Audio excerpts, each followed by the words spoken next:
تو انسان اپنی مرضی سے صحیح راستہ بھی سلیکٹ کرتا ہے اور غلط. تبھی جنت بھی انسان اور جنات کے لیے ہے, گدھے گھوڑوں کے لیے بولو نہیں.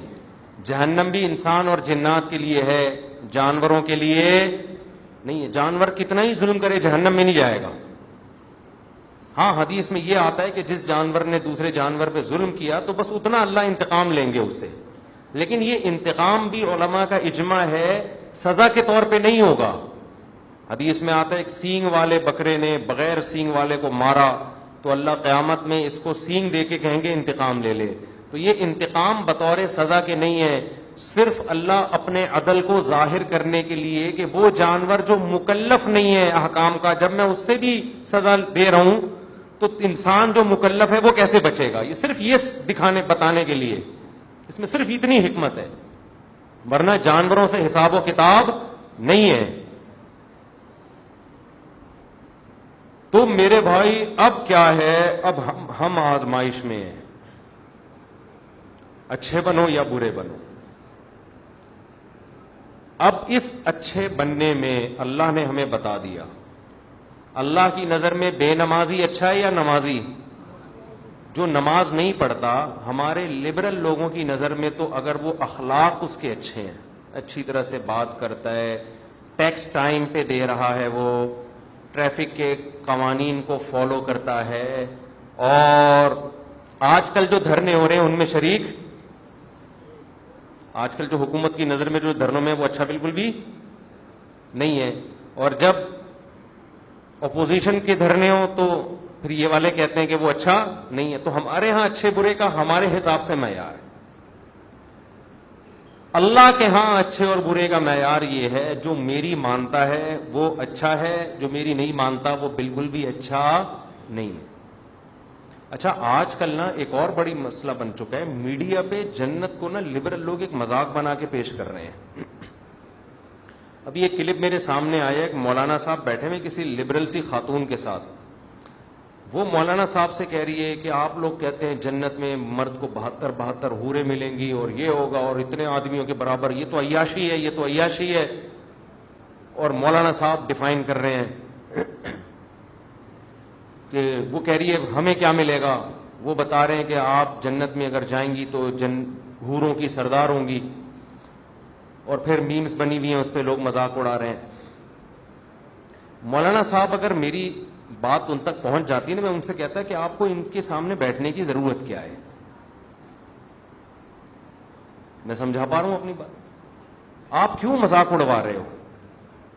ہر آدمی اس قابل نہیں ہوتا کہ علماء اس کے پاس بیٹھ کر اپنی علمیت کا جنازہ نکلوائیں, اپنے آپ کا مذاق اڑوائیں. کیا ضرورت ہے آپ ایک بال کھلے ہوئے ایک عورت کے اور لبرل انٹی ہے اور اس کے ساتھ بیٹھ کے آپ بولو بھائی محترمہ آپ کو اگر جنت سمجھ میں نہیں آتی تو آپ جاؤ جہنم میں, ہمیں کوئی شوق. ان کو دلائل نہیں دینے چاہیے, اس سے تو آپ اور مذاق اڑوا رہے ہیں. بات اس سے کی جاتی ہے جو بات سمجھنا چاہتا ہو, جو بات سمجھنا چاہتا ہو. ہر معترض کے اعتراض کا جواب نہیں. ہمیں کتنی دفعہ ٹی وی میں بلایا گیا فلاں کے سامنے بیٹھنا ہے, میں نے کہا میں بیٹھوں گا ہی نہیں فلاں کے سامنے, میں اپنی بے عزتی کے لیے بیٹھوں فلاں کے سامنے. آپ کہہ سکتے ہو اس کا مطلب آپ کے پاس دلائل نہیں ہے تبھی آپ کو بے عزتی. دلائل ہیں, سامنے والا اس میں نہ سمجھنے کی صلاحیت ہے نہ وہ سمجھنے کے لیے بیٹھا ہے, وہ بیٹھا ہی مذاق اڑانے کے لیے.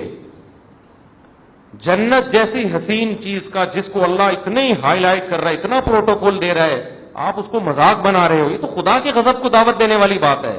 ایسے لوگوں کو تو اللہ لازمی جہنم میں ڈالے گا کہ تم تو نہ صرف یہ کہ انکار کرتے تھے, تم تو اس جنت کا مذاق اڑایا کرتے تھے. آج تم کیسے مجھ سے یہ جنت مانگتے ہو؟ تو یہ جو بعض مولانا ٹائپ کے لوگ اس طرح لبرل انٹیوں کے سامنے بیٹھ کے ڈیبیٹ شروع کر دیتے ہیں, یہ بالکل غلط طریقہ ہے. کوئی علمی بحث ہو, کوئی اس میں کوئی ٹاک شاک ہو تو ٹھیک ہے, لیکن اس طرح سے جا کے مذاق اڑوانا. اب انہوں نے جب یہ کہا کہ آپ ان جنتی عورتوں کی سردار ہوں گی تو لوگ ہنس رہے ہیں اس پہ. پہلی بات یہ کیوں سردار ہوگی, اس میں کیا سرخاب کے پر لگے ہوئے ہیں؟ اس میں کیا ہے یہ کیوں سردار ہوگی جنت؟ خیر انہوں نے تو یہ کہا تھا اگر یہ جنت میں چلی جائے. یہ بہت زیادہ اعتراض کیا جاتا ہے کہ جنت میں عیاشی ہے، 72 حوریں مردوں کو ملیں گی، یہ تو عیاشی ہے، شراب اور یہ. تو بھائی ہم کب کہہ رہے کہ عیاشی نہیں ہے؟ جنت تو چیز ہی کیا ہے؟ عیاشی کی تو جگہ ہے وہ. اس میں کون سی ایسی کنفیوژن کی بات ہے؟ یہ تو جنت کا حسن ہے کہ عیش و عشرت کی جگہ ہے. اور یہ جو اعتراض فضول قسم کا کہ عورتوں کو کیا ملے گا جب مردوں کو حوریں مل رہی ہیں، کوئی جنت جو عورت شریف ہوتی ہے وہ ایک سے زیادہ مرد کی متلاشی بولو وہ ہوتی نہیں ہے. آپ کو یہ کہنا چاہیے کہ محترمہ آپ کو اگر ایک ٹائم پہ 2 مردوں کا شوق ہے تو ایسی گھٹیا عورتیں جنت میں جائیں گی نہیں، ان میں شریف عورتیں جائیں گی. شریف عورت کی کبھی خواہش نہیں ہوتی کہ میرے ایک سے زیادہ میاں ہوں. عورت بائی نیچر ایک مرد چاہتی ہے، بائی نیچر. نیچر ہی بگڑ جائے تو ایک نیچر بگڑ جائے تو پھر عورت کو عورت بھی چاہیے نا. پھر تو وسیم کو ستار کو سبکتگین کو عبدالشکور کو. یہ تو انگریزوں میں ہو رہا ہے نا.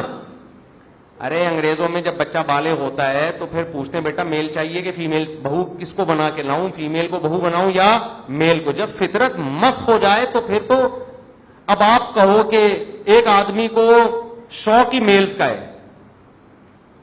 اب وہ کہہ رہے جنت میں جنتیوں کو حوریں ملیں گی، مجھے تو شوق ہی میل کا ہے، مجھے کیا ملے گا؟